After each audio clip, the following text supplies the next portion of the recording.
A very good day to you, ladies and gentlemen. Welcome to another episode of the Candid Talk here on Herman Manyora's YouTube channel. My name is Evans Okinya. I'm here with Wakili Willis Otieno. Wakili, how are you? Fine, thank you. It's been a while we've not had this conversation. People are asking me on the comment section, where have you been? I'm here. Finally, you're here. I'm here. You're outside there building the nation? Yes. I want us to look at what is actually happening within our country and, of course, across the borders. Before you left, we had President Samia Suluhu of Tanzania. That is before we had the last show. She was there. Again, you've come back at a time when she's already been sworn in as the president of Tanzania, at least for that. And a number of people are looking at what we saw in Tanzania with regards to those particular elections. What was that? The African Union Observer Mission, in their preliminary statement on the elections, said whatever happened in Tanzania did not accord with the basic principles on the conduct of free and fair elections. So AU, presence on the ground, has said those elections did not accord, so there was no election. SADC statement have equally said the elections conducted in Tanzania did not accord to the principles of free, fair, democratic elections. The European Union have said the same. We have also witnessed horrendous pictures coming from Tanzania. Suluhu has turned to become a butcher of her own people. So she was not elected by anybody. She usurped power and imposed herself as a leader of the people of Tanzania. She lacks legitimacy. She is not the true representation of the wishes of the people of Tanzania. And you are not going to assume that legitimacy by using brutal force against the people. She is there occupying space, but lacks the legitimacy of the people. And what she has done to the people of Tanzania must be condemned. And the International Criminal Court needs to move into Tanzania quickly. Suluhu is no longer president, but a candidate for ICC. Those crimes against humanity are now bordering onto genocide against the young people of Tanzania. Being butchered, killed, aimlessly, many of them dragged out of their homes, shot on the back of their necks, while unarmed. Some are shot watching football. Some are shot inside their own homes. That is an act of genocide. We don't have to wait for the numbers to get to astronomical levels. Preliminary reports are showing more than 5,000 people have been killed in Tanzania in less than 1 week. That's a genocide. And we must call it what it is. Samia Suluhu is the face of repression in that country. And she'll never get legitimacy. The more people she shoots, the more illegitimate she becomes. And the Tanzanian people and the Kenyan people will not give her legitimacy. She is a candidate for ICC. Based on the statement that was read by the vice president of that particular country, of course, her vice president, it's like she's now extending an olive branch, wants to talk to the leaders of the opposition in a bid maybe to cool things down. How do you weigh on that as well? There's nothing about cooling things down. This is purely about accountability for the deaths. We should never allow monsters to commit heinous acts. Then it is pacified through talking to the opposition. And it brings me to what I've been struggling with in the recent past. Yes. Raila Odinga was a hero in this country. He fought. And there are three presidents Raila fought with had. Moi, Uhuru, and Ruto. Moi is dead. Let's focus on Uhuru and Ruto. When Raila was fighting, who are the people sending policemen to shoot, throw tear gas, water cannons on Raila? It's the same Ruto and Uhuru. In fact, for Ruto, they even shot his car almost 7 times from Raila's own statement. What was the intention? To kill him. How many of Raila Odinga's supporters were killed in 2023 when they were exercising their democratic right to demonstrate? How many? And that thing disturbs me, that today the oppressors are the ones who want to sit at the top. They are, after breaking Raila Odinga's bonds, they now want to claim his legacy, to be the ones who tell Raila Odinga's story. No. So also in Tanzania, Even if there's a conversation with the opposition, that conversation should not throw under the carpet the issue of accountability. Those over 5,000 young people have been killed. They deserve justice. So yes, they can have a conversation, I agree. It's their country. But part of the conversation should be accountability for the atrocities committed against the people. That is what will make Tanzania stronger. And that is also what will make Kenya stronger. Those who committed heinous acts against Raila Odinga and his supporters, they must be called to account. Baby Pendo was killed 6 months old in her mother's arm, lying on a baby cot. Just because Raila Odinga's supporters had protested against a stolen election. Where's the compensation to that family? Where's the justice, accountability for those who killed that baby? And the 83 people from Kisumu who were killed around that time. When Raila was doing his mandamanos in Kenya, here in Nairobi last year, 2023, many of his supporters were killed. Where's the justice?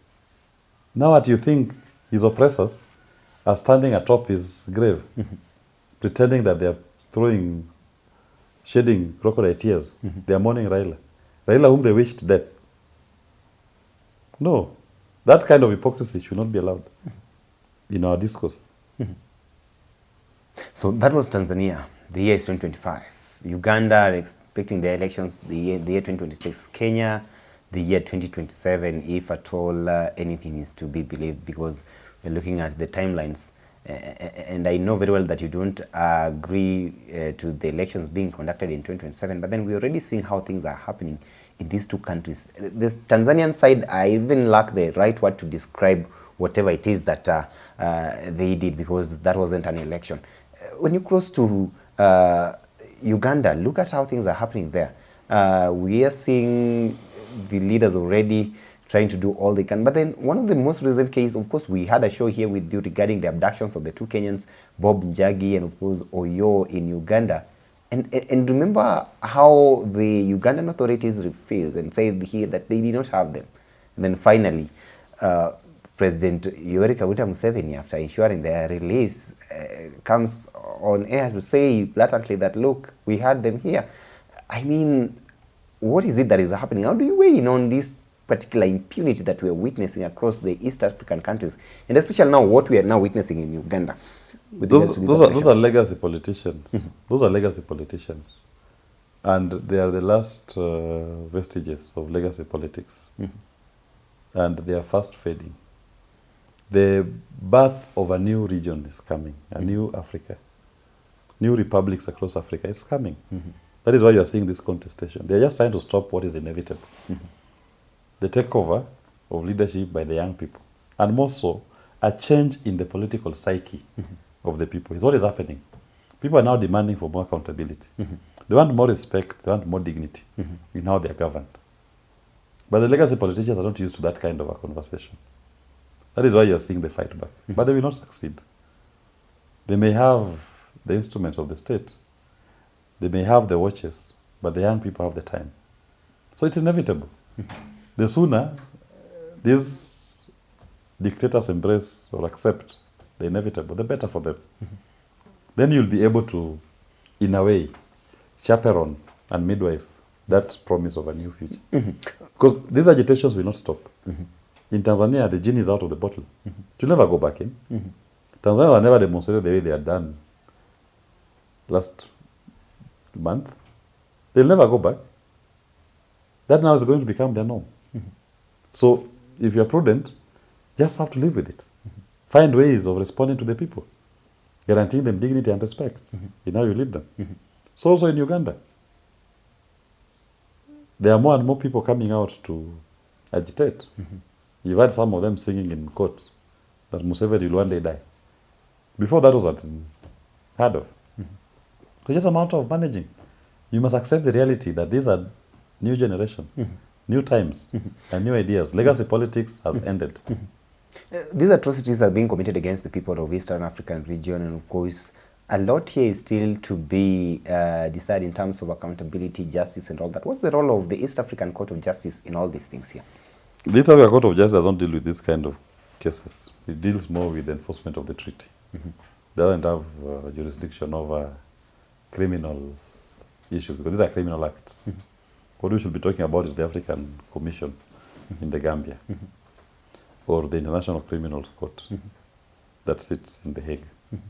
Because these are criminal acts, or the municipal domestic courts in the respective countries. So for the cases of these two Kenyans who were abducted in Uganda, and I wonder the kind of ordeal that they actually underwent in that particular country, what kind of option do they have in terms of seeking justice? Yeah, they can seek for, if it's compensation or violation of their rights, that they can take to the South African Court of Justice. In terms of Uganda acted in violation of the terms of the treaty and violated their rights. And the most they will get is compensation to be paid by the Uganda state.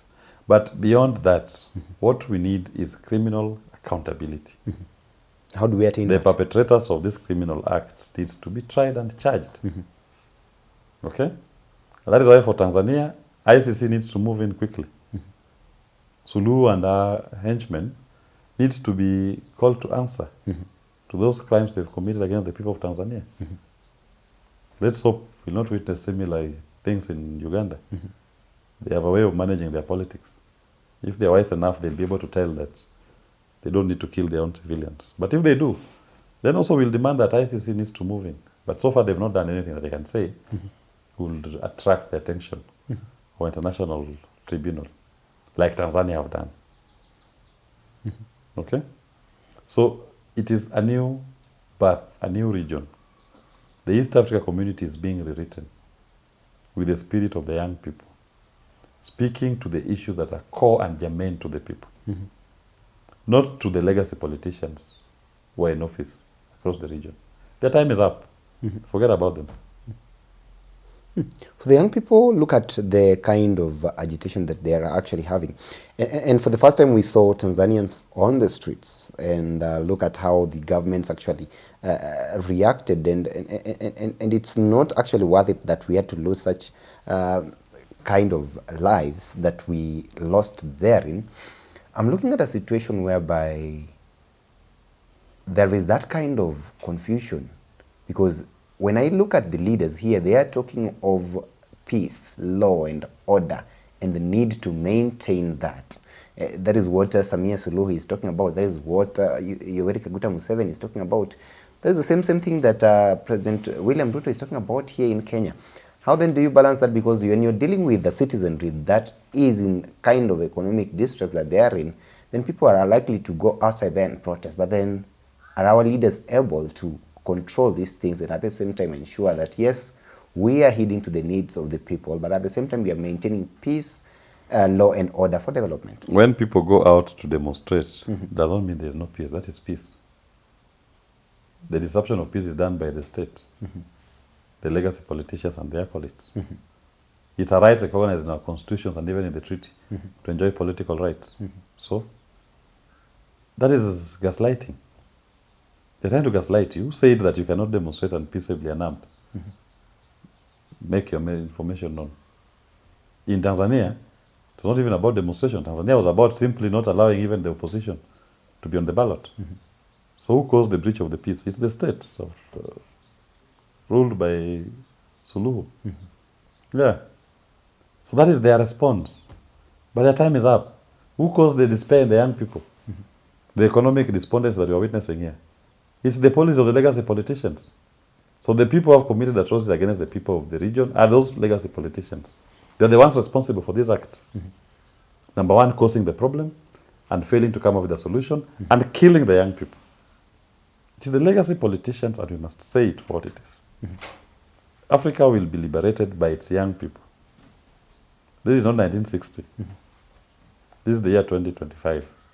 And the conversation is about economic liberation of the people of the continent. And it started here in Kenya last year. And this is going to be the trend going forward. The African must be liberated economically. This is going to be the trend moving forward. You see how the young people are behaving. Of course, it started with Kenya and went to Tanzania. We are still waiting for the elections in Uganda. We wonder how they will actually turn out. But then at the same time, it's like the leaders of these particular countries are also following a certain trend We've seen what has happened in Tanzania. We can expect what may happen in Uganda. And what then makes you that we cannot expect maybe the same kind of thing to happen in the country here? Madagascar, the young people demonstrated, they got the desired results.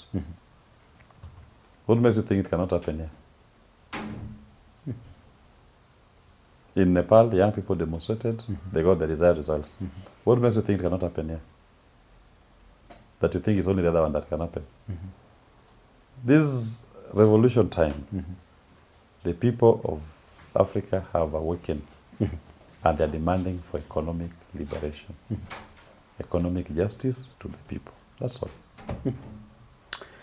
Ladies and gentlemen, we've been having a keen eye on what is happening in the region across Kenya, Uganda, and Tanzania. Of course, that is the East African region. We've witnessed what has been happening in the recent past with regards to those elections in Tanzania, the kind of abductions that we're witnessing happening in Uganda, the atrocities being committed against the people therein, and which has been happening in Kenya as well. All these countries here, of course, Kenya and Uganda, are expecting their elections in the next couple of months, but let's wait and see what next. What happens to the East Africans? Where is justice for them, and especially for those who fall victims of the state-sanctioned atrocities? Weigh in and tell us what you actually think.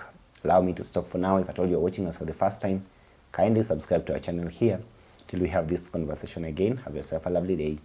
Thank you for watching. My name is Evans Okinyi.